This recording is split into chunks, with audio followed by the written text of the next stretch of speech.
ময়নাগুড়ির ত্রাণ শিবিরের ছবিটা দেখাবো, কারণ ফাঁকা ত্রাণ শিবির, ঘরের মায়ায় ত্রাণ শিবিরে না থেকে ধ্বংসস্তূপেই রাত্রিবাস করছেন, ধ্বংসস্তূপের মাঝেই রাত কাটাচ্ছেন মানুষজন। কারণ শেষ সম্বল হারিয়ে তারা ত্রাণ শিবিরে নয়, ঘরের মায়ায় ত্রাণ শিবিরে না থেকে ধ্বংসস্তূপের পাশেই কাটছে দিন। ধ্বংসস্তূপের পাশেই পলিথিন টাঙিয়ে ভিটে আঁকড়ে বেঁচে থাকার লড়াই।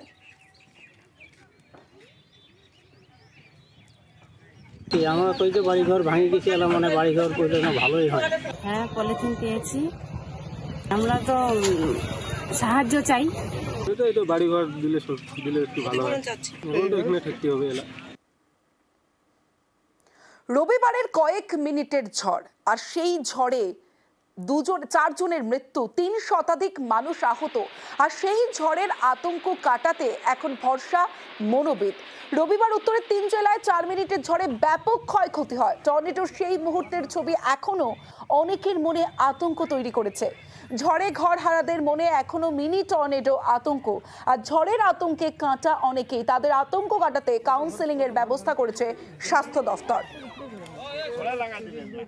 যে সমস্ত পেশেন্ট আমাদের মেডিকেল কলেজ হাসপাতালে ভর্তি আছে বা রুরাল হাসপাতালে ভর্তি আছে, সেগুলোর তো আছে। আমাদের যারা ক্লিনিক্যাল সাইকোলজিস্ট যারা আছে, তারা ট্রমাটাকে করার জন্য তাদেরকে পরামর্শ দিচ্ছে আর কি। তাতে অনেকটা ট্রমা কাটিয়ে উঠবে বলে মনে হচ্ছে। অবশ্যই ট্রমা কাটিয়ে উঠবে। তো সাময়িক একটা হয়েছে, বিধ্বস্ত হয়ে গেছে সমস্ত কিছু। আর সেক্ষেত্রে তো সাধারণভাবে মানুষের একটা ভীতি থাকবে, সেটা কাটিয়ে উঠবে।